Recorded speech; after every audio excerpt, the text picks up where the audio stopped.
Assalamualaikum warahmatullahi wabarakatuh. Kali ini kita akan bahas tentang virtualisasi di dalam distributed data processing. Virtualisasi dikenal salah satunya adalah virtual machine ya.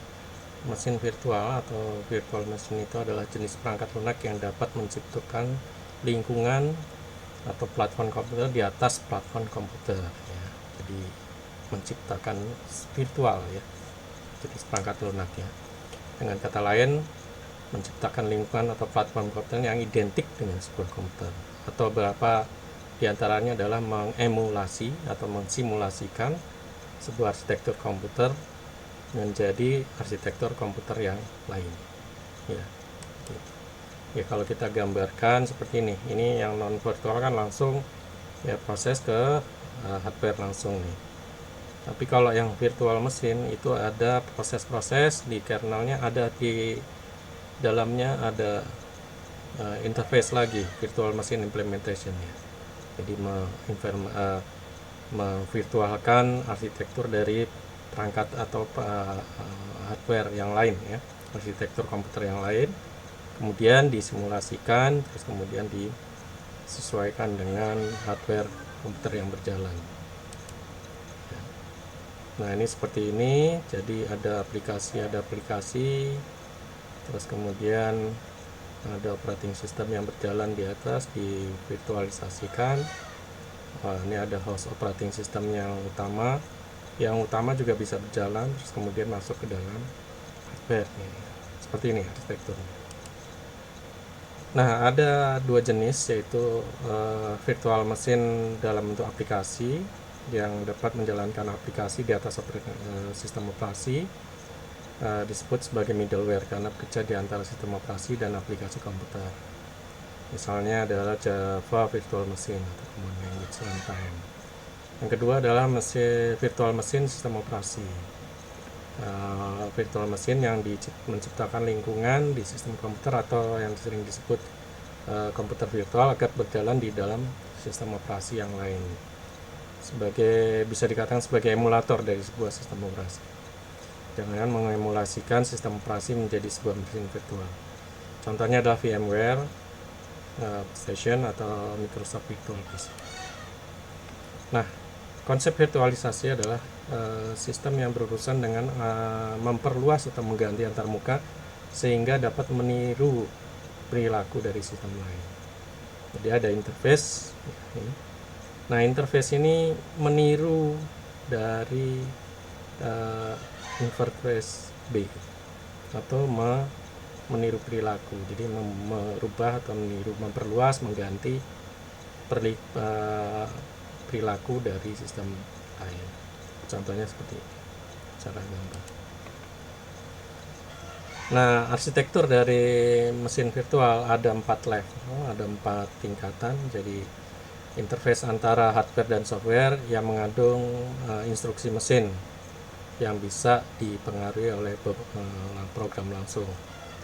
Nah, yang kedua adalah yang tadi mengandung instruksi mesin, tapi bisa hanya dipengaruhi atau dikendalikan oleh program tertentu, seperti contohnya adalah sistem operasi atau OS ini ya hanya hardware dan itu tertentu saja. Nah, interface yang mengandung sistem call dari operating system. Terus kemudian interface library call, jadi call system atau library. Jadi contohnya adalah API ya. Jadi API bisa digunakan ke aplikasi yang lain ya. Nah, ini secara gambar arsitekturnya ada beberapa macam ya. Nah, seperti ini ada library, ada system call, ada prefilled interface. Nah, ini langsung ke operating system. Nah, ini library digunakan oleh aplikasi. Ini adalah yang umum. Jadi harus ada melalui sini demo. Dengan multiple misalnya ada runtime sistem yang banyak sini. Yang tadi yang ada runtime-nya. Kalau tadi langsung kan, nah ini ada runtime. Jadi bisa banyak aplikasi dalam satu produk. Ini ada middleware-nya. Nah, ini contoh lagi yang lain ada monitornya ya.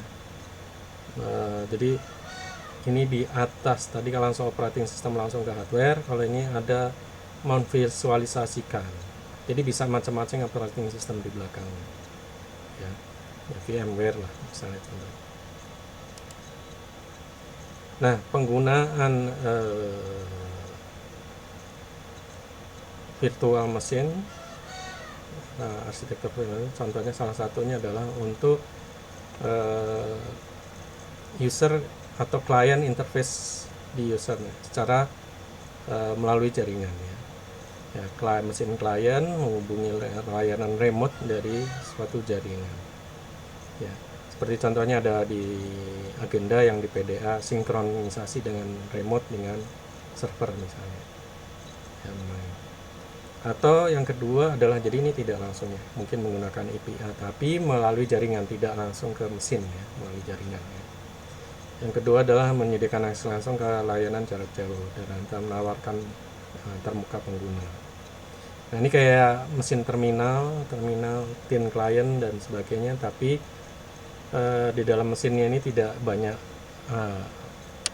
hardware atau komputer yang dianggap sebagai klien dari suatu server. Nah, melalui jaringan ya, tidak langsung. Jadi network user ini melalui jaringan, ini kata kuncinya. Ini secara kelihatan arsitekturnya. Jadi misalnya kalau ini menggunakan middleware-nya, ini ada servernya, ada aplikasi menggunakan protokol tertentu melalui jaringan ya. Ini aplikasinya seolah-olah bicara ya. Ini ada server, ini ada client. Nah, kalau yang remote aplikasi itu menggunakan middleware, ada middleware. Jadi seolah-olah muncul di sini ya, melalui jaringan lagi. Jadi aplikasi ini seolah dimunculkan di client mesin melalui jaringan.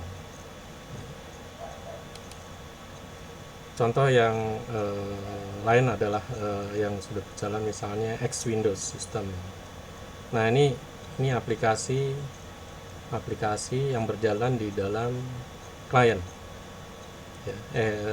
Ini server, di server. Nah, ini ada terminal ya, terminal. Jadi nanti terminalnya muncul ya seperti Windows-nya. Aplikasi yang di dalamnya akan muncul di Windows-nya ini. Nah, seolah-olah ini bekerja di server ya, seolah-olah seperti itu ya, termasuk mengendalikan keyboard, mouse dan sebagainya.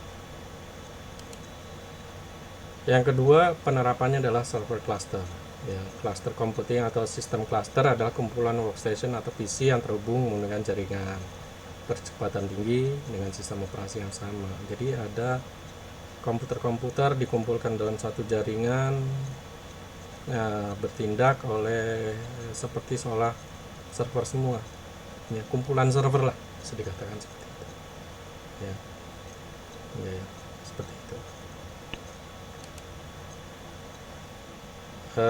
Secara tier atau layer ada tiga layernya. Ini ada layer pertama adalah jadi kalau ada permintaan dari klien, ada satu proses yang secara logikal switch yang membagi permintaan tersebut ke dalam aplikasi-aplikasi komputer second tier-nya. Jadi di server-server mana yang cocok untuk meminta permintaan tersebut.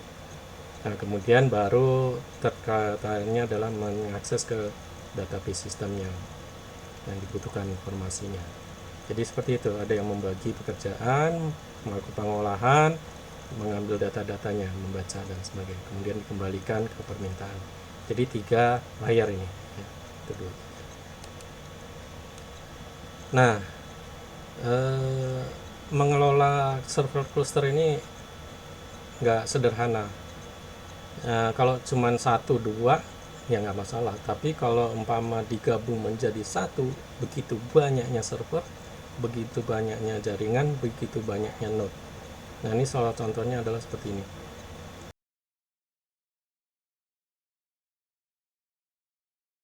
Pertama dikeluarkan oleh Linux, ya. Pertama dikeluarkan oleh Linux dengan membuat virtual server. Jadi dalam satu node yang berisi banyak server itu bisa disimulasikan sebagai virtual server. Ya. Virtual masuk ke dalam operating system dan hardware-nya. Seperti itu. Ya, ini contohnya yang di organisasi Planet Lab Node ya. Udah bisa akses. Nah, dari situ virtualisasinya bisa terlihat seperti ini. Jadi ini node-node ini berisi server-server sebenarnya, banyak server dalam satu node. Nah, bisa virtualisasikan seperti ini, sehingga nanti kalau kita klik dalam suatu node ini, kita bisa melihat secara virtual server apa yang berjalan di situ. Ini penerapan virtualisasi dalam